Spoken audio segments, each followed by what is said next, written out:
Hello, ഇന്ന് നമുക്ക് ഒരു ചീരത്തോരൻ തയ്യാറാക്കാം. അതിനായി ചീരയില നന്നായി കഴുകി വൃത്തിയാക്കി എടുക്കണം.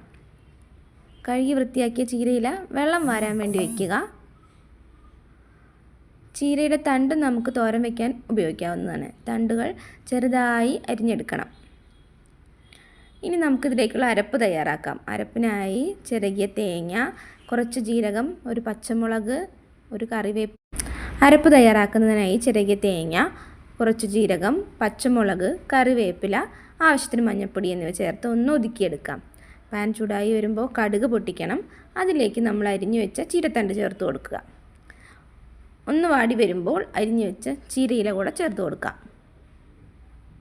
ആവശ്യത്തിന് ഉപ്പ് ചേർക്കണം. അരപ്പും കൂടെ ഇനി ഇട്ട് കൊടുക്കുക. അടച്ച് വെച്ച് വേവിക്കുക.